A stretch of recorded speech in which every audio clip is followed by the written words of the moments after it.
Добро вечер. Во 360 степени вечерва гостува поранешниот председател на државата Стево Пендаровски.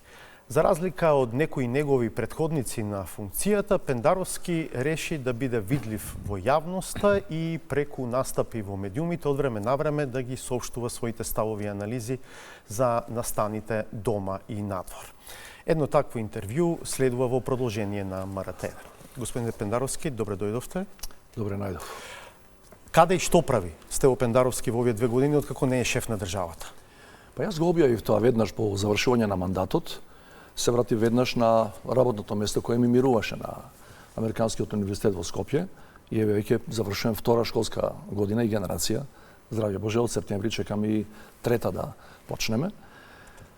Значи, друго, отворив канцеларија во центарот на градот за средби со граѓани, така што тамо сум практично денот сум тамо. Веројатно и секој ден сум по неколку сати тамо. Има една невладина организација што го регистрировавме председателски центар Стево Пендаровски, кој ја продолжува практично политичката школа која имав и во време на мандатот. И еве баш овие денови го завршуваме така наречениот втор модул или втора конференција на тема Ехо на демократијата. Собираме луѓе, млади луѓе од Западниот Балкан и некаде во јуни месецов, значи на крајот на јуни треба да ја завршиме таа конференција, прв циклус на. Има интерес? Има интерес, морам да ви кажам дека се пријавија 7 пати повеќе отколку што можевме да примеме, 25 луѓе. Идеолошки вредносно предодредени се тие млади луѓе некако? Не ги бираме така. Има конкурс, постои комисија во неколку држави од Западниот Балкан, не сме само ние, бидејќи има неколку фондации кои не поддржуваат и тие прават таа селекција, така што јас не учествувам во селектирањето, меѓутоа предпоставка е, бидејќи ме познаваат мене луѓето, а центарот го носи моето име, дека ќе се поведуваат по оние вредности и принципи кои ги имам застапувано изминативе години и децении. А тоа се либерално-демократските вредности, и сам знаат, луѓето во Македонија посебно знаат, тоа што сум се залагал. Сакав да ве прашам уште ова. Најавивте дека нема да ја земате председателската пензија, која инаку ви следува по закон. Останавте на таа најава? Да, затоа што сум вработен на универзитетот, што ви го споменав. Тамо сум во постојан работен однос, тамо примам плата, така што не се решив за таа така наречена председателска пензија. Зошто решивте да бидете видлив, активен во јавноста? За разлика, да речеме, од некои други, и во најавата реков, поранешни носители на истата таа функцијата која што бевте вие, кои што практично се невидливи. Знаете, тоа е лична одлука на секој од нас. Некој сака да биде видлив, некој сака да биде активен во некои други, на некои други. Дали е и општествена одговорност тоа? Од таа позиција тргнав.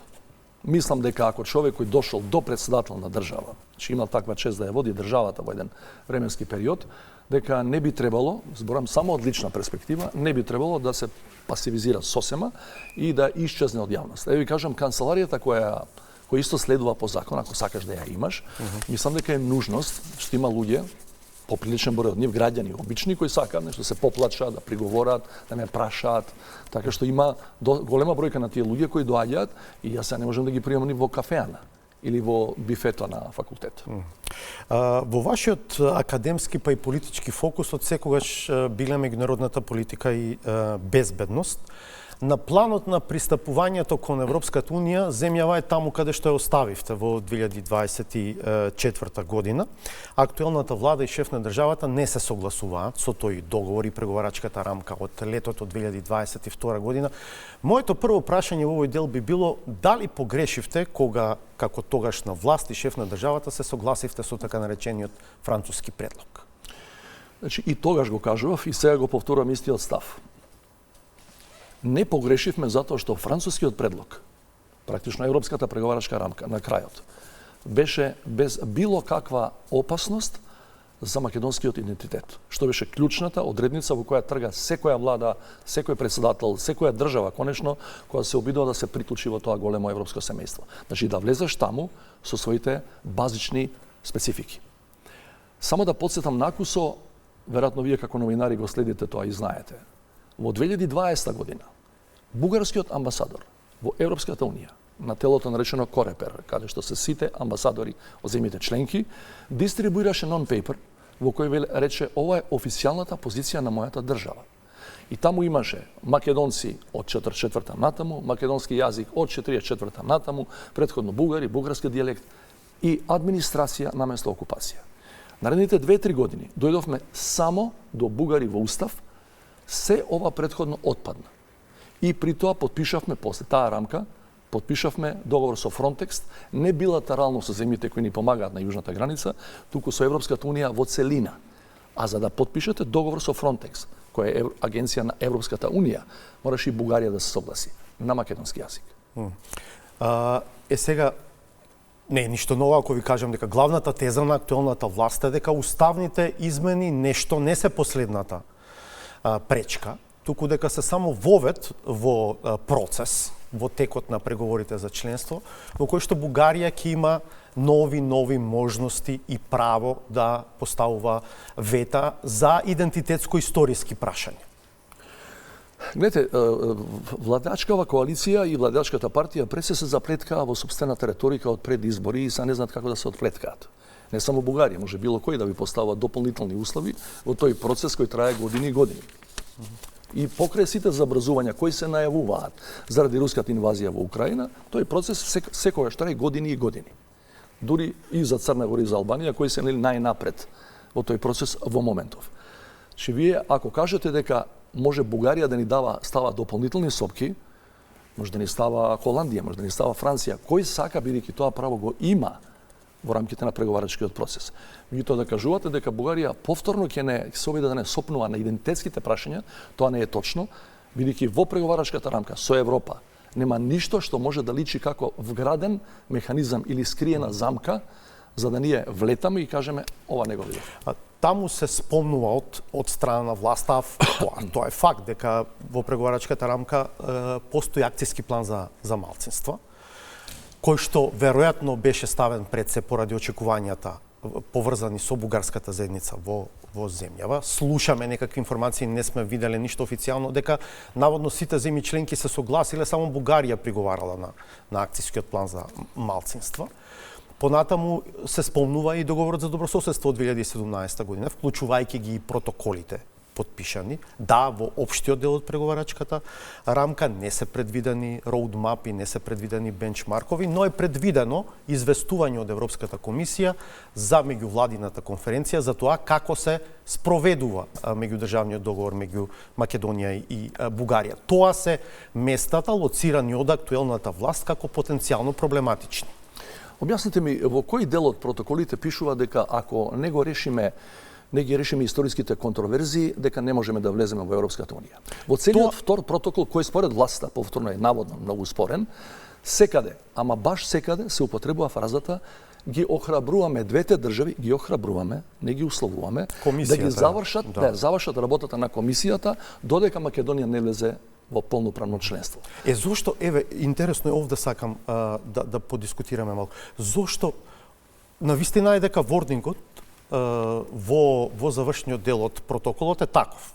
Двете држави, двете влади ја охрабруваат историската комисија да ја заврши својата работа до денот на влез на Македонија во Европската унија. Но зошто овој ноторен факт е практично во сенка, непостоечки во нашата јавна дебата. Во нашата јавна дебата доминира една друга позиција, дека мора историската комисија да ја заврши својата работа на начин на кој што Бугарија ќе го кажува тоа, дека пристапниот процес ќе зависи од тоа дали ќе се согласиме Гоце Делчев да биде бугарин или така натаму. Ето, тоа се спинови кои се прават на дневна основа од најмалку од 2024 година, од кампањата.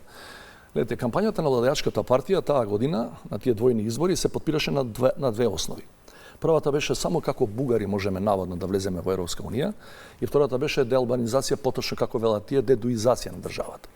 Од тогаш до денес, трета година ќе навлеземе, тие не зборуваат ништо друго, освен дека ние можеме само како бугаризирани поранешни македонци да влеземе во Европската унија. Кога ќе добиете избори на еден доминантен начин пред се заради овие две прашања, вие не се откажувате од нив, бидејќи ви носат поени и понатаму. Станува збор за гола измама. дека наводно во преговарачката рамка постои одредба која вели или ќе пишете дека сите тие биле бугари, вклучително и организацијата ВМРО, историското ВМРО, или нема да мрднете кон членство во Европската унија. Тоа е лага. Повторам, тоа е политичка лага конструирана со цел да го одржува рейтингот колку толку нова владеачка коалиција, особено на најголемата партија, во ситуација кога во изминативе 2 години немаат ама баш ниту една друга точка на која може да се дека пофалат. Бугарија нема да може во еден момент на реторичко ниво да се повика на тоа дека можеби комисијата не работи со динамиката со која што сака Бугарија и да каже не може така. Бугарија се повикуваше со истата ова реторика што ја спомнувате, дека не работи со динамиката која инаку зацртана требаше 5 пати годишно и така, дека не продуцира резултати. Но потоа, после овие нивни приговори, беше донесена европската рамка за која и тие кажаа да. Чи можете да изјавувате вие политички изјави какви сакате во однос на што сакате. Ако ме прашувате мене, ако Бугарија навистина понатаму, на пример, ги правиме уставните промени, влегуваме во тој процес, ако сака навистина да не кочи понатаму, тоа нема да го прави на идентитетски план. Може да не кочи од екологија до не знам до владење на правото, но нема да го прави затоа што нема простор за тоа. Ви го споменав нон-пейперот на бугарскиот амбасадор. Верувате или не, од сите други 26 држави, на таа седница на која тој ги образлагал главните точки од материјалот кој им го дал, буквално ниту еден друг, ни една друга држава не рекла, ова држи место. Дајте да видиме за што станува збор, ако е така. Да, иако тоа беше навистина навредлив документ за етничките македонци, бидејќи зборуваше за етнички инженеринг, за начинот на кој што... Тито со указ не произвел преку ноќ и така. Сега, факта дека земјата стои, блокиран е процесот, паралелно да речеме гледаме Црна Гора, има затворено 14 од 32 преговарачки поглавја. Дали ако се испостави дека барем Црна Гора во следните 2-3 години стане членка на Европската Унија, може повторно со жалење да констатираме дека Македонија се разидува со историјата. Да речеме слично како некои ја спомнува дури агендата 2000, иако можеби тогаш не бевме зрели за апликација за членство со таа група држави од Централна и од Источна Европа, но самитот на НАТО во Букуреш 2008 година... Агендата за Европа не бевме зрели. И агенда 2000, да. Да, 2000. Со право не земаа во предвид. Меѓутоа, 2000 година ние влеговме во стабилизација и асоциација процесот, практично како први. Пред Хрватска. И пред Хрватска. Кандидатскиот статус бевме тука негде, со добивањето со Хрватска, значи тоа е пред колку 20 и кусур години. Хрватскиот премиер беше пред некој ден беше тука и рече ние веќе славевме колку 12-13 години членство, вели, а почнавме заеднички практично. Јас се плашам дека ова е последниот прозор на можности, отворен исклучиво заради руската инвазија во Украина, која Европа, барем кај големите играчи, воопшто размислува да го затвара процесот. Тие го нарекуваат финалите на европското обединување. Мислам дека после ова, дај Боже денеска да заврши војната, ако нема војна таму, верувајте, никој нема да гледа према Западниот Балкан. Ова е се ургентно од геостратешки аспект. А финалето не мора да значи дека ќе заврши со прием на сите земји. Не, сите земји од Западен Балкан. Ако го нема тој геостратешки момент со руската инвазија во Украина, ни Црна Гора, ни Албанија, никој немаше да биде во скоро време на менито на Европската унија. И ако ние сега ја пропуштаме ова исклучителна шанса, тоа нема да трае, колку да трае, нема да трае сигурно повеќе од година и пол, максимум, се плашам дека ќе останеме во групата на Босна и Херцеговина и Косово. Косово не е признаена држава, Босна е за жал нефункционална години назад. Има контрааргументи на оваа теза, нели, дека еве ние ја живееме алтернативата на членството на ЕУ веќе 35 години, па имаме држава и така натаму. Имаме меѓутоа какви се демократските индикатори за таа држава. Ние ја слушаме таа приказна во време на владата на Никола Груевски. И дојдовме на 123-то место по слобода на медиуми. Значи, јасно е дека по сите демократски индикатори ние бевме надолу. Ние не бевме прогласени во тоа време за режим, што сигурно не е демократска одредница, од тогашната опозиција, или од мене, или од вас. Европската комисија во извештај од 2016 вели, тоа е режим, во кој сите битни сегменти се поклопени од една фамилија на власт. Се чини дека ЕУ не е на чисто. Што сака, како сака со овие држави од регионот. Постојано циркулираат некакви нови идеи. Од една страна, да, се тврди, како што вие велите, дека ова е геополитичка и безбедносна неопходност пред се поради руската агресија на Украина, но од друга страна ЕУ не е спремна за процес сличен на оној што зборувавме со агендата 2000 и приемот на голема група држави од Централна и Источна Европа во 2004 година. Како во овој контекст гледате на предлогот на германскиот канцелар Мерц? По она што можам да го заклучам и по оние информации што ги слушам, гледам, ги имам, тоа е дадено од внатрешно-политички потреби. Не е дадено од аспект на тоа дека европскиот проект треба да се заокружи конечно и тоа е стратешки интерес на Германија. Туку позицијата на Мерц внатре е прилично критична. Тие после децени и децени не се најсилната партија во Германија. Алтернатива за Германија е на првото место и се шири, не само во источните делови на Германија. Меѓутоа, клучниот момент е германската економија е во прилично незавидна позиција. И скоро видов еден извештај на еден од најдобрите think tankoви во Европа, кој анализира зошто Германија 5-6 години минимум наназад оди надолу во економска смисла. Че економскиот джин на континентот и во Европската унија, вели тоа е во еден значаен дел, околу 40% е били затоа што Кина успеа да ги субституира сите работи што ги увезуваше од Германија. Кина беше огромен пазар за Германија, која допред 2 години беше најголемата извозна економија во светот, сега тоа е Кина. Понатаму вели војната во Украина ги пресече сите патишта на ефтин газ и нафта, и тоа многу го погоди германското стопанство. И били околу 20% се веројатно тие бирократски процедури кои тешко се менуваат, напротив стануваат се покомплицирани како оди времето. Јас се прашам што од овие 3 структурни моменти ќе се смени. Во блиска иднина ништо, може само да биде полошо. И многу е битно да се заокружи проектот на Западниот Балкан од тој аспект, но поврзано и со, немој да заборавите, 2/3 минимум од предлогот на Мерц се однесува на Украина, на асоцијативното членство на Украина. Ако добро ве разбирам, внатрешните потреби не одат на линија на тоа што побрзо да станат земјите од регионот и Украина членки? Одат кон тоа да Украина добие асоцијативно членство, а сите во Брисел знаат дека Украина не може да го добие тој статус ако не се направи мировен договор. Значи, практично тоа е заложбата, дајте да ја смириме ситуацијата таму, на сите не ни одговара, на германската економија најмалку.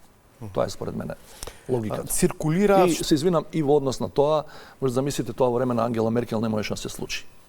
Бидејќи објективно говорејќи германскиот канцелар ја нема таа аура ни дома ни во Европската унија. Мисле следниот ден една од најмалите земји членки Словачка вели не го прифаќаме предлогот. Значи тоа е предлог кој не е ни подготвен, ни дискутиран внатре во ЕУ и затоа беше практично одбиен неколку дена потоа. Циркулираат што официјално, што неофицијално и други идеи за постепена интеграција, таа е дури и официјално на тука во процесот на државите кандидатки за членство без право на глас, без комесар. Што мислите вие за тие идеи?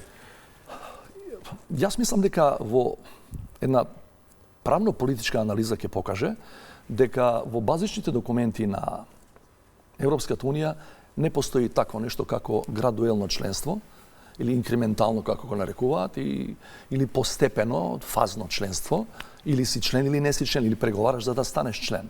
Така што мислам дека тоа треба да видиме. Денови ќе биде овој самит Европска унија Западен Балкан, дали тамо нешто ќе се кристализира, меѓутоа не сум многу сигурен секогаш кога станува збор за некоја бирократска кованица која доаѓа од Европската унија. Би било добро ако може тоа да практично се спроведе, меѓутоа не сум сигурен дека сите во Европската унија мислат исто или слично и го поддржуваат овој предлог. Не сум сигурен околу тоа. Што мислите, Црна ќе стане членка во следните 2-3 години? Од она што го слушам од меѓународните дипломати со кои имам комуникација, Црна Гора е неспорен лидер во тој процес. Со тоа што мислам дека ќе мораат да направат некаква модификација или дополнително објаснување на една резолуција која усвоија за Јасеновац во нивниот парламент пред 2-3 години, и заради која хрватите не беа многу среќни. Ако тоа не го исправат, Хрватска ќе направи, ќе даде минимум неформално вето, меѓутоа ако тоа не се случи ќе биде веројатно првата која ќе стигне до таа цел. За Албанија наводно се најавуваат некакви други приговори од некои други битни членки на Европската унија. И нешто е најбитно да се вратиме се на нашите оптимистички предвидувања во 2005 кога го добивме кандидатскиот статус. Ние сосема забораваме, освен најупатените во тој процес на европски интеграции, дека 2005 година Франција направи уставни промени и внесен амандман во кој вели дека за секоја следна членка на Европската унија ќе мора да има национален референдум во Франција. Или 3/5 Да, во двата 3 години дома. подоцна видов дека тоа беше направено заради Турција, која 2004 добива почеток на преговори. Меѓутоа 2008 гледајќи дека е прилично ригидно тоа, прават наводно ублажување на тоа решение и велат 3/5 во двата дома на парламентот, што е исклучително тешко било каде, а особено во една фрагментирана политичка сцена како што е Франција. Така што да не го чекаме Џордан Бардела евентуално 27 година, внатре постојат уставни механизми кои можат да оспорат да ги оспорат дури оние кои се први на целта, да Да, речеме. на Црна Гора се однесува тоа пред се, така што може би прва непосредна опасност е Хрватска, но на крајот при Ова чека. ратификацијата, Еве, ви кажувам, значи пред 2 месеци познатиот Жак Делор центар во Франција направи една одлична анализа на таа тема, вели ова е као скриена замка, вели никој не ја зборува, сите сме се ајде на ура, што е добро, вели, за заокружување на европскиот проект, меѓутоа што со ова, вели? И предлагаат варијанти да се ублажи тој механизам или да се отстрани, меѓутоа тешки се. На надворешно политички план, актуелната власт реши безпоговорно да ги поддржува потезите на администрацијата на Доналд Трамп. Вие сте критичен кон тој пристап. Зошто, ако САД се нашиот стратешки партнер? Гледайте, значи, САД се стратешки партнер на Македонија, само во случај ако се држат до она што е напишано во договор за стратешко партнерство. Ако тоа е таа Америка, која ние ја знаеме.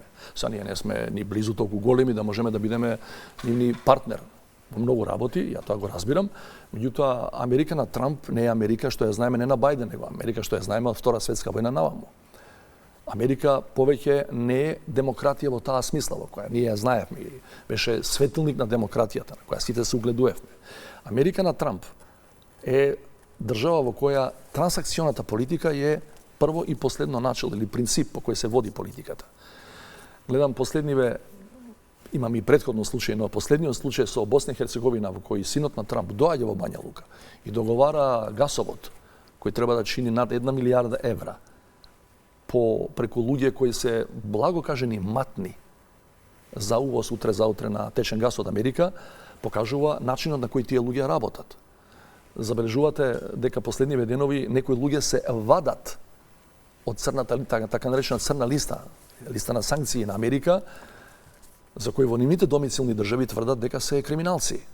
Некои тврдат, тоа немам ја докази за тоа, дека тоа е затоа што тие луѓе платиле некого кој што треба за да ги извади од таа листа. Значи има многу на показ многу докази кои влечат кон тој заклучок дека со САД треба многу предпазливо, затоа што Трамп, ако е трансакционен политичар, со него треба да седнеме и да размислиме што ние као многу мала земја со сиромашни ресурси можеме да понудиме во таков тип на политика. Да, па тоа сакав да ве прашам. Имаме ли ние право на избор во тој дел? И при тоа, внимавајте, и при тоа, бидејќи сме по свесна одлука на владеачката партија, само блокирани кон Европа, тие се прават алтернатива кон Америка, меѓутоа Америка е ваква.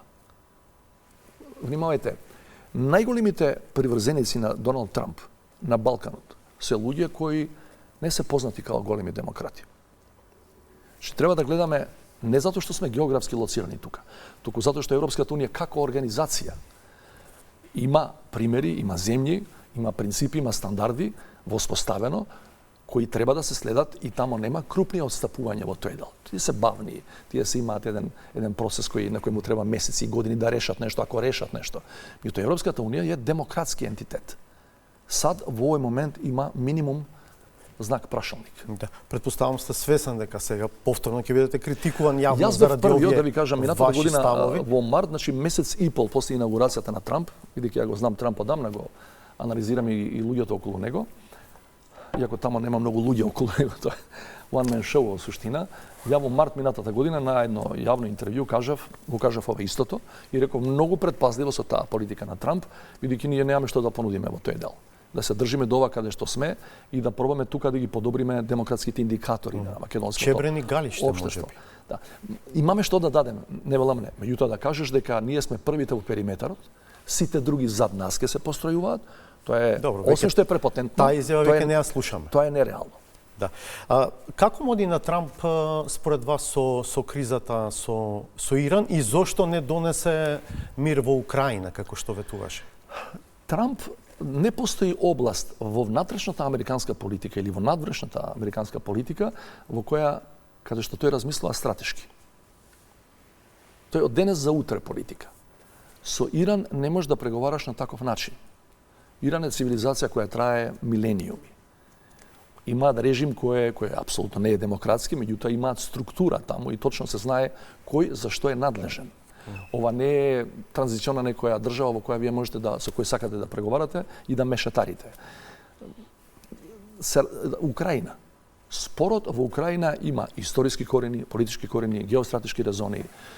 Таму да се осмелиш да направиш посебна средба на Аљаска со човекот кој е обвинет од Меѓународниот кривичен суд, кој е директно виновен за интервенцијата, за инвазијата на Украина, тет-а-тет, и да договараш, не знам, олабување на санкции или економска соработка во време кога Украина и украинскиот народ страдаат на невиден начин, да му дадеш предимство на тој човек, покажува дека тебе ти е повторно бизнисот или трансакциите од тој тип на преден план, а не принципи демократски вредности. Но може ли да се стигне до мир во Украина без Трамп? Веројатно може ако тој се реши да биде, што не е својствено на неговиот карактер, да биде во позадина. Значи, неговите луѓе да учествуваат во процесот, мировниот процес, меѓутоа тој да не биде прв кој ќе рече јас сега со Путин ќе седнам и за 24 сата ќе го решам тоа. Не можеш да го решиш на Во таков начин. позадината нели е предпоставката базирана на факти дека Европа сама не може да се брани. Дека без Америка Европа во овој момент е војно недоволно моќна за самата да се брани. Според мене, во тој дел, ја мислам дека има и логика ова што Трамп го прави. Дури би му дал тука и еден мал кредит. Затоа што Европа предолго беше под безбедносниот чадор на Америка. Предолго беше. Мислам дека е време Европската Унија и од таа своја безбедносна и одбранбена димензија која постои децении наназад, да биде посериозна и конечно да се погрижи пред се примарно за сопствената безбедност. А вака да чекате, не знам, 60.000 американски трупи во Германија и на други места да ве бранат, ако нешто затреба, тоа е понижувачки за самата Европска Унија. Значи, до толку Европската Унија може да направи концепт според кој самата ќе се одбрани од Русија, од било кој друг, а нема да чека поддршка од поголемиот брат. Господин Пендаровски, вие не сте критичен кон ВМРО ДПМН само за надворешната политика. Вие генерално сте критичен кон владењето на ВМРО ДПМН и на домашен план. Дали е тоа само политичка поза затоа што доаѓате од другиот кампус или навистина имате аргументи да сметате дека тоа е така? Ете, ја морам да ви кажам дека бев непријатно изненаден и не предвидував дека изборната реторика на ВМРО ДПМН ќе се пресликува и во постизборниот период и практично тие нема да се одлепат од тоа по битните прашања. Значи тие замислете премиерот после колку пар месеци на власт, кажува дека од 1 септември ќе имаме безбедносна дестабилизација. А што отиде потоа на одмор? Меѓутоа, кој премиер каде рекол дека на 1 септември ќе има безбедносна дестабилизација, а при тоа никој не свикува Совет за безбедност, не алармира институции и така натаму. Како е можно вие да поставите човек кој нема потребни квалификации, вие работевте интензивно на таа тема, да клучната контраразузнавачка агенција да ја води човек кој нема потребни квалификации? Како е можно вие да се јавувате на државниот обвинител и да му кажете и не го криете тоа, не сум задоволен од тоа зашто го повлековте обвинението за еди кој си случај таму. Тоа не се демократски индикатори кои кажуваат дека вие имате намера да ги подобрувате перформансите на општеството. Не ли е демократски индикатор или вредност тоа што вие го земате за зло, дали може да се гледа од обратната страна? Ова што велите, тоа што го збореше во кампања, практично му е сега начин на владење. Останал доследен на тоа што го зборува. Само во однос на бугарското прашање. Во тој дел тоа ме зачуди, бидејќи тоа е круцијално стратешко прашање на кое Македонија или заглавува, или се одглавува и оди во фамилијата на нормални нации. Инаку, замислете, вие велите во кампањата исто така, дека ќе го репреговарате бугарскиот договор, дека ќе поништите, ќе го репреговарате ова што со Европа го договоривме, или велите дека Преспанскиот договор, моментот кој ќе дојдете на власт, ако имате 2/3, а имате, ќе го поништите. И првата прилика кога ќе излезете надвор од Македонија, повторувате северна. Или во еден момент велите, тоа е мастерпис, вика, ремек дело е на меѓународната дипломатија. Или Изјавата на Силјановска, која беше со години наназад, едно од незините базични начела беше дека Преспа е загроза за македонската нација, народ. Сега вели дека Преспа имено го штити македонскиот јазик, идентитет и култура. Господин Пендаровски, ако на власта не ја оди добро, како што велите, тоа е зошто рейтинзите се уште во нејзина полза? Затоа што опозицијата не е консолидирана. Нема никаква дилема околу тоа. Значи, внимајте, сите бројки ви кажуваат, вклучително и последните локални избори, дека ВМРО ДПМН за најкус временски период изгуби најмногу гласови во историјата на парламентарни победници во Македонија. Но повторно имаше историски резултат на локалните избори. Само затоа што на другата страна, за жал, опозицијата се уште се нема, зборам за целата опозиција, се уште се нема опоравено од изборниот пораз и еден процес, да бидеме реални, кој не почна 2024-та, туку трае 5-6 години наназад, после тие тешки политички одлуки, Северна, специјално јавно и така натаму. Вие имавте изјави дека СДСМ не го користи ова што ВМРО ДПМН лошо владее. Според вас, дали Венко Филипче вистинскиот човек за, вие ја нарекувате, консолидација на опозицијата? Не можам да знам, затоа што тоа е сепак, не би сакал да дам совети на луѓе во друга политичка партија кои си имаат своји процедури и органи за решавање.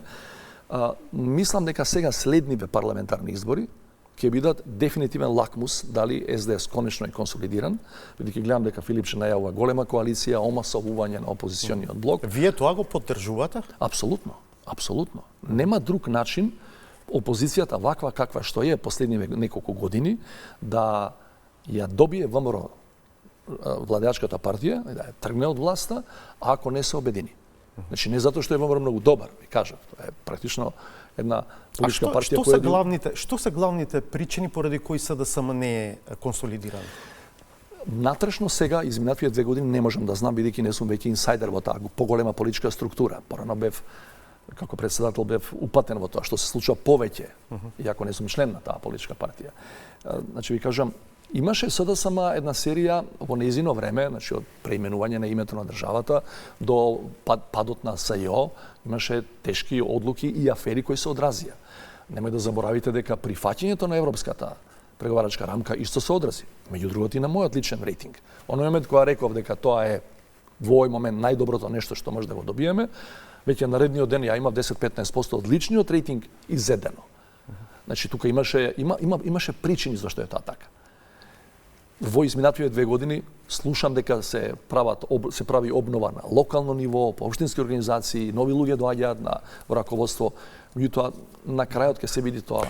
Кога се зборува за иднината на СДСМ, се спомнува и вашето име. Вие, да речеме, и преку вакви настапи сте на некој начин политички активни, но сепак од позиција на екс-шеф на државата. Има ли амбиција кај вас за реактивирање во политиката? Јас би се вратил во политика само под еден услов. Ако се создадат услови да се формира сериозна, широка, голема опозициона коалиција која ќе има шанси да ја собори оваа власт. Немам друга причина да се враќам во политиката. Во овој момент, ако ме прашуваат или ако е тоа вашето следно прашање, во овој денес не гледам дека има такви претпоставки. Но не исклучувам дека такви претпоставки ќе се формираат можеби наредната година или таа потоа. Ова малку зихерашки звучи. Дека би се активирал ако има шанса да го победиме ВМРО. Значи, јас ви велам, јас сам не можам да го победам ВМРО ДПМН. Никој сам не може да победи владеачка партија. Морате да направите организациона структура и политички субјекти налик на она што беше во 2016-та, во декембриските избори, кога Заев ја предводеше таа коалиција, во која имаше невладини граѓански здруженија, политички партии, мали, големи, било какви, помали етнички заедници. Значи, ја многу би сакал да можам самиот да победам било која владеачка партија. Не сум толку моќен, никој не е моќен. Би се вратил со каква улога? Да придонесам да бидам дел од една таква коалиција, се разбира. Имате амбиција да бидете лидер на СДСМ? Не, никогаш, затоа што јас сум бил активен политички колку 20 на години, секогаш со таа страна од политичката поделба, да ја наречем, во тој блок, и тоа никогаш не сум. Се појавија шпекулации, новинарски медиумски наводи дека размислувате да формирате партија. Има нешто такво? Тоа се едни традиционални, стандардни спинови на владеачката партија, која тие не доаѓаат од СДСМ, доаѓаат од ВМРО ДПМН. Добро, тие беа последица на дел од вашите критики за тоа дека СДСМ не успева да го капитализира лошото владење на ВМРО ДПМН. После овој дел од нашиот разговор може да излезат, веројатно ќе излезат, овој стварно мисли дека треба да се направи политичка партија и на таков начин да се враќа во политика. Темата ЗЕУ ја спомнуваме неколку пати. Кога вие би биле лидер на СДСМ во овој момент, велите еве да имате амбиција да бидете тоа, но дали на ваков начин би ја форсирале темата за уставните измени за европската перспектива на државата? Не, знаете, 2-3 дена пред локалните избори, пред кампањата за локални минатата година, СДСМ се обиде да поднесе, не знам дали и формално поднесе, во собрание резолуција за црвените линии, нели, во однос на тој спор. Ја реобнови својата стара иницијатива. Ја му пратив порака на Филипче, дека пред локални избори тоа не е добар потек, бидејќи владеачката партија одвај тоа го чека и ќе го злоупотреби. Значи, прашањето на бугарите, ви реков на почетокот, едно од двете прашања, бугари во устав, едно од двете прашања на кои ВМРО и ден денеска обилно користи и добива политички поени. Тоа не е добро за државата, меѓутоа тие која партија профитираат. И му реков, не би требало, бидејќи таму се сосема други прашањата, локална агенда, комунални проблеми, не бугари во устав. Значи, и тогаш и сега мислам, во политиката добро е да имаш став, добро е да имаш јасен став. Најдобро е да не го менуваш тој став како што ќе дува ветерот. Добро е, одлично е што СДСМ го има тој став. Ја го поддржувам. Сум го поддржал и пред 3-4 години. Меѓутоа, во политиката практична, правило број 1 е. Ги зборуваш и ги форсираш оние прашања кои ти носат поени, не оние на кои губиш. За жал, поради таа пропаганда која направи ВМРО. 4-5 години ја правеше наназад, денеска македонскиот народ мисли дека тоа е реална загроза за нашиот идентитет. И во тој ти ќе кажеш, јас сум за тоа, ајде да дебатираме, зашто тоа не е така како што ти го представуваш пред народот, меѓутоа не можеш да го форсираш тоа секој ден, бидејќи не носи поени. Го сметате што носи поени? Нецелисходно. Поени носи криминал, корупција, афери, некапацитетност на клучни кадри во државата. Тоа носи поени, бидејќи тоа е наачик пред сите. Го гледаме дека има луѓе може кои... би и економија и животен стандард. Апсолутно. Значи го сметате за нецелисходен овој пристав во кој што секој ден се држат пресуди и се дава. Не е продуктивно во политичка смисла. Не е продуктивно. За политичкиот субјект кој го представуваш. Што мислите, ќе оди ли ВМРО ДПМН на предвремени избори? Не знам какви им се калкулациите, да ви кажам право. Јас секогаш го повторам тој мој став дека постојат една-две ситуации во кои владеачката партија, од која само од нив зависи секој пат дали ќе има предвремени избори, навистина повикува и организира предвремени избори. Тоа е ако опозицијата ти наближува со рейтинзите и постои шанса ако чекаш предолго или цел мандат да изгубиш власта, или ако имаш шанса да добиеш повеќе пратеници од овие што сега ги имаш. Не можам да видам дека двете ситуации се сега исполнети и постојат во нашиот актуелен политички контекст. Меѓутоа не исклучувам затоа што слушам шпекулации, немам инфо внатрешно дека состојбата со буџетот наводно не е добра. Не знам како тоа ќе се поправи со нови избори, дури и ако ги добиеш. Меѓутоа постојат неколку. Не, ќе си купиш може нови 4 години. Да, може. Пред да евентуално ги загрозиш. Да, може. Во последните недели актуелна е така наречената шпионска афера од кабинетот на претседателката на државата со информации за неовластен пристап и излекување информации од компјутерскиот систем во кабинетот. Претседателката во неколку јавни настапи вели дека не може да стане збор за шпионирање, ниту за афера, затоа што доверливите, класифицираните документи ниту ги добива дигитално, ниту се чуваат дигитално. Какво е вашето искуство од времето кога вие бевте шеф на државата? Тоа, последната констатација на Силјановска е точна. Незината претходна теза не е точна. Точно е дека сите класифицирани документи, барем додека до пред 2 години, се добиваат на хартија. И на хартија се архивираат. Некои од нив се враќаат, исто така во пликови на хартија, на оној што ти го донал тоа, на агенцијата. Меѓутоа, да кажеш дека нема афера, затоа што се добива на хартија, значи да го занемариш фактот, што исто го кажуваш во истата изјава, дека е суспендиран IT техничар. Во ред не е суспендиран архивар. Значи не е таму пробиено. Меѓутоа, зошто е суспендиран IT техничарот? Просто прашувам. Значи нема афера. Не, Бидејќи се е на хартија. Да, тезата е дека класифицираните информации не може да се извлечат дигитално. Добро, а може ли да се извлечат мејловите, преписката внатре во кабинет или од кај мене до, не знам, до влада, до министерства, има и мејлови. Значи, нагаѓам, не знам. Меѓутоа, суспендиран е човекот кој е работел на одржување на компјутерската мрежа заедно со некои други колеги. Велиме, немаме афера, зашто е суспендиран? Просто, зашто е суспендиран? И индикативно ова другото, тоа и вие го коментирате во една од вашите претходни емисии, со министерот зашто треба поприлично време да помине за вие да ги дадете видеоснимките или наудите од форензичките испитувања на мобилните телефони на припадниците на кабинетот. МВР тврди дека сето тоа е разумен рок на постапување, но не се по описите ги препознавате актерите, се тврди дека едниот е поранешен припадник на волците ангажиран во кабинетот и во ваше време. Да, јас не го познавам лично човекот, меѓутоа знам дека бил ангажиран и во мое време, вработен е во времето на Ѓорги Иванов, бил и кај мене, еден од луѓето кои се задолжени бил во сиот овој период наназад за одржување на мрежата и секој пат имало над него друг кој е негов предпоставен.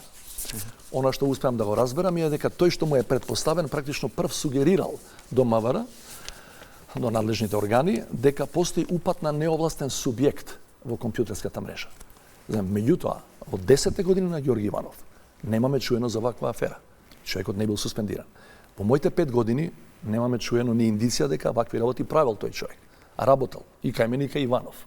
Сега се случува и јавноста заслужува минимум одговор за што станува збор. Во ваше време се појави информација за протекување исто така на информации, наводно дури и аудио снимка од која што произлегол транскрипт од состанок во вашиот кабинет на кој присуствува целиот државно-политички врв заедно со амбасадорите на Соединетите Американски држави и на Европската унија. Може да влечеме сега паралели со Знаете зашто не? случај? Знаете зашто не? Стануваше збор за еден вработен во кабинетот, кој бил припадник на огнената група која беше зачетокот на Влен во тоа време.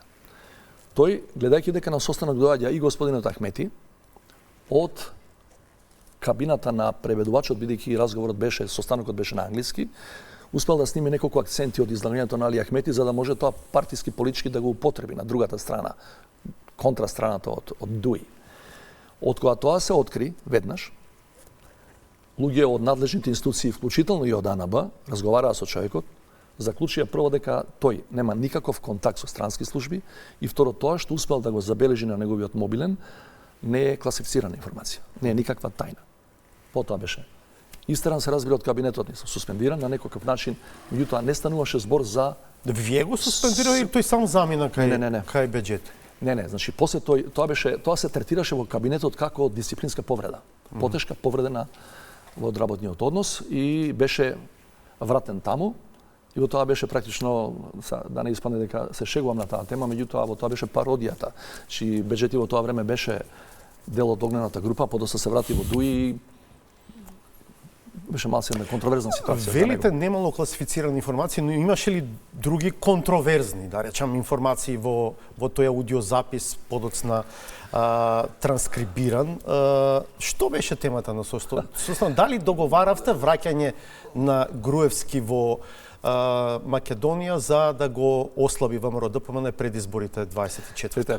Тоа ВМРО у тоа време како опозиција прилично го користеше и го злоупотребуваше, се разбира. Па дури дело тој транскрипт и го дале на транскрипт, тоа е снимка практично. Они го направиле транскриптот во партиско седиште и го дадоа на американската амбасадорка во тоа време, без да знае дека и таа била присутна таму. Што станува збор за состаноци, имаше такви 3-4 најмалку и пред тоа и потоа, на тема како Америка и Европската унија сакаат да знаат дали ние имаме план за уставните промени, како би се приближиле до Европска унија. И тоа беше еден од тие состаноци на таа тема. Бидејќи во тој период имаше шпекулации, морам да бидам искрен и да кажам, и во рамки на врвовите на тогаш владеачката партија СДСМ, дека наводно и јас сум еден од проблемите за тоа, затоа што не сакам да се согласувам на помилување на Груевски. Внимавајте, во тој период, кратко појаснување, Груевски во тој момент веќе има 2 правосилни пресуди. И може да се врати само на 2 начина. Ако јас го помилувам или ако донесат закон за амнестија во собрание. Таков закон е донесен 2018 година. Сите знаеме. и ВМРО гласаше, цела пратеничка група, 92 гласа има тој закон. За делумната амнестија. Да, Делумна беше. се беа опфатени многу луѓе, меѓутоа сите знаеме дека индиректно беа опфатени и оние што гласа за промена на уставот, односно за За Северна. упадот во собранието. Да. Добро. Точно, меѓутоа закон за амнестија беше усвоен во парламентот и ги опфати овие осумина, кој повеќе, кој помалку, кој гласаа подоцна за Северна. И сега на почетокот, као домаќин на оваа средба што ви ја спомнувам, ја велам, на почетокот ќе ми дозволите неколку позиции да објаснам кои се однесуваат на моето размислување за целиот политички контекст. И меѓу другите работи велам, слушам дека негде има шпекулации, дека треба јас да го помилувам Груевски, така најбрзо да ја завршиме работава. Па тој ќе дојде, ќе ги убеди пратениците на ВМРО, известна бројка, и ќе се гласаат измените. Ја реков, на тоа да не рачуна никој. Груевски во ниедна варијанта немам намера да го помилувам. Ако сакате толку и се обраќам на овие што се од владеачкава коалиција, закон за амнестија во парламент, имате доволно мнозинство, терете. Значи, и во тој дел. Меѓутоа тоа беа, како да ви кажам, на таа средба, значи средбата е како до уставни промени. Што мислите вие, прашуваат странците. И тие даваа своји предлози. Да не откривам детали. Значи, и американката, и ГИР даваа своји предлози како полесно до таа варијанта. Или прашуваа, а зошто не би направиле вака? Тоа е ваше, меѓутоа, каде ние можеме да помогнеме и така натаму. Дали широка коалиција е една од идеите на американците во тоа време? Тоа од сите работи кои не сакав да ви ги кажам, ова се решив на крај да ви кажам, затоа што е јавно промовирано од поранешниот премиер Зоран Заев. Идејата за широка коалиција е дискутирана меѓу Заев и Мицковски, да се направи широка коалиција и две точки има тој, речи го, неформален договор. Прво, денес бугари во устав, утре предвремени избори. ВМРО добива избори година дена минимум порано од регуларниот термин, а политичкиот товар го поднесуваме сите и после тоа тераме не само кон Европска унија, него без таков товар тераме во развој на државата многу побрзо. Таа идеја ја поддржа дипломатијата меѓународна, вклучително и американската дипломатија. Кој бил прв, меѓутоа јас знам дека Заев го објаснувал тоа во тогашниот врв на СДСМ и во владата. Добро, не знам временски како се секвенционираат овие работи. Ова што е пробиено во јавност, дека тоа се случувало на состанок во СДСМ и така натаму, некои медиуми пишуваа, тоа е подоцна кажано. Меѓутоа, како идеја постои од порано. Во дел од медиумите се појавија наводи дека наводно и вие сте еден од оние што не спие мирно повраќањето на Артан Груби, зашто според пишувањето се очекува тој да сведочи против поранешни функционери, меѓу кои против вас, како иницијатор за измените на кривичниот законник, за кои знаеме дека доведоа до застарување на значаен број кривични дела за злоупотреба на функција од поранешни функционери. Прво се работи за класичен спин на ВМРО ДПМН. Не можат пред македонската јавност да го оправдаат начинот на кој беше пречекан Артан Груби, со една камера полициска државна и со еден прилично топол пречек од полицијата и службите на граница, и им беше потребна противтежа да кажат да, тој се врати, меѓутоа сега кој ќе отвори уста, кој ќе каже и така натаму, ќе настрадаат многумина други. Значи го примаме на таков начин, го враќаме за да открие поголеми риби. Значи не можам да на кратко да ви кажам дека ни еден збор од тоа што сега го прочитавте, а тоа се тези по тие медиуми, брифирани од владеачката партија, дека е точен. Ништо од тоа не е точно. Еве една куса, брза, логична анализа. Предпоставката нивна е дека ние правиме се со измени на кривичен закон, Груевски да се врати. Ја ви кажувам дека во тој момент Груевски има само два начина како ќе се врати: помилување или закон за амнестија, бидејќи има две правосилни пресуди. Со измени указе не можеш да го вратиш. И Груевски не е вратен. Втората теза е уште полуда. Груевски се враќа тука, ја расцепува партијата на два дела, да гласат за бугари во устав, и после тоа тезата продолжува на крај, вели, а од тоа ќе има ќар, вели, и владеачката партија тогаш СДСМ, бидејќи така полесно ќе го победи ВМРО на избори, нели, раздвоено ВМРО, а и претседателот ќе обезбеди нов мандат, ако се направи таа цела комбинација. Сега ме прашувам, еве и да дојде Груевски и да го расцепи ВМРО на два дела. Верувате, некој верува дека тие расцепените од ВМРО пратеници и членови и гласачи дека ќе гласа за Стево Пендаровски да добие втор мандат? или ќе гласа за СДСМ да продолжи да влада. А зошто се усвојува измените на Кривичниот законник? Пате ми вие ги подпишавте. Јас ги подпишав затоа што добив уверување, јас се разговарав со клучните актери од премиер па понатаму и добив уверување дека тие се решени истиот ден. Ако го вратам советот да го повторно да го гласат, има мнозинство. Внимајте, има два закона на кои стави вето, кои не ми ги вратија никогаш, бидејќи нема мнозинство. Законот за диви градби и законот за коцкарници. Нема мнозинство, нема минимум 61. Ова, рекоа, имаме и повеќе од 61, џабе ќе губиме време. Значи, логиката нивна беше наводно дека се оди по линија на европските директиви и посебно се реферира на конфискацијата проширена на имот. Тоа е се што добив како образложение од владата.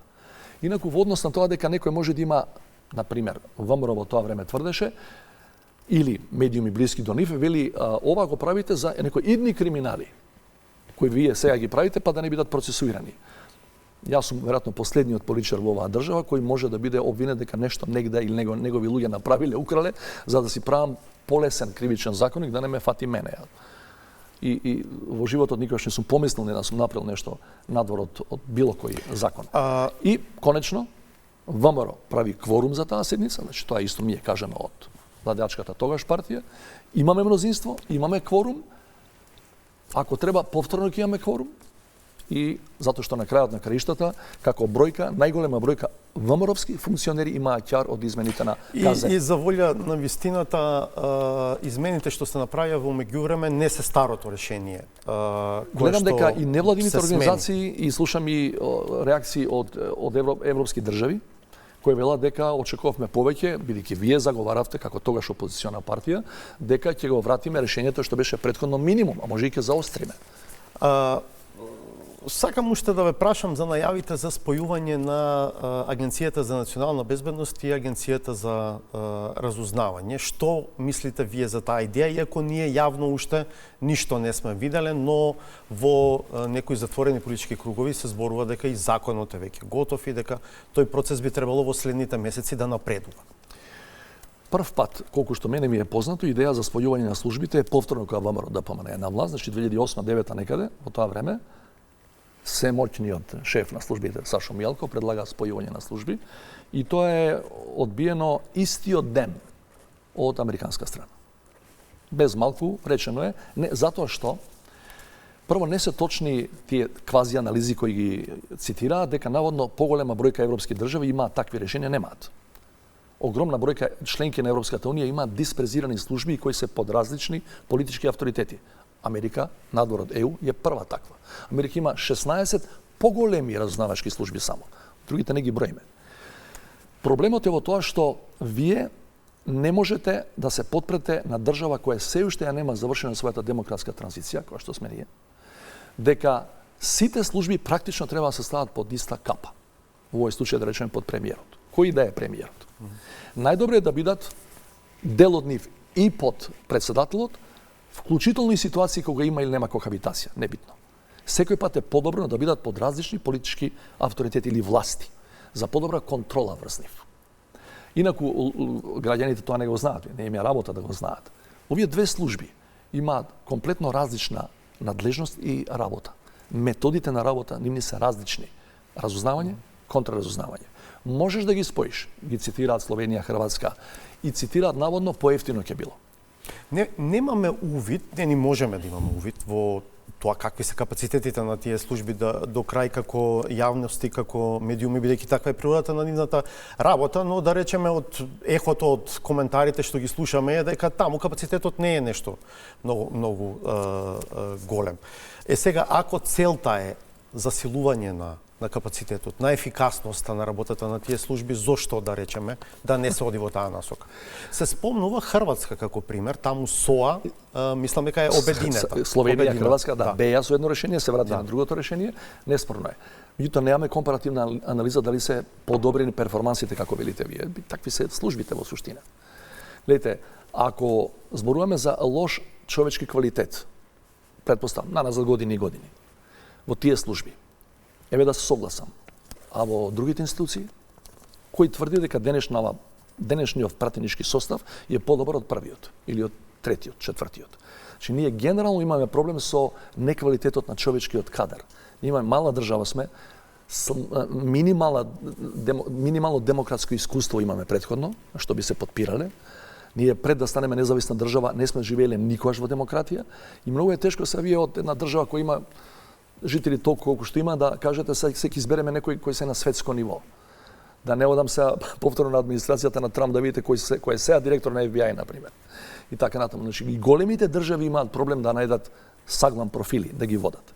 Инаку во однос на тоа дали тамо се слаби кадрите, а ако ги окрупниме ќе бидат подобри, таа теза не држи. Објективно не држи. Ја го слушам кога сакате да напаѓате одреден сегмент во државата. Например, сега е модерно да се напаѓа правосудството и претходно и денес. 2% рейтинг, 3% рейтинг. Ја го видов последното истражување на една невладина организација од Скопје која утврдува, прашувајќи граѓаните на репрезентативен примерок, дека собранието и владата се на 3,5, 3,7, правосудството е на 2,7, 2,6. Значи процентите на владата и на парламентот не се нешто повисоки од правосудството, но никој не го напаѓа човечкиот неквалитет таму и таму. Сите велат правосудството е рак рана на општество. Значи мојата теза е дека за жал во сите битни сегменти на општеството имаме во просек несоодветен кадар. Благодарам за овој разговор. Благодарам на поканата. Почитувани, ви благодарам за вниманието. Овде завршуваме со вечерашнава емисија. Гледајте не повторно в четврток во 20:15, а за вечера ни остана уште саботажата.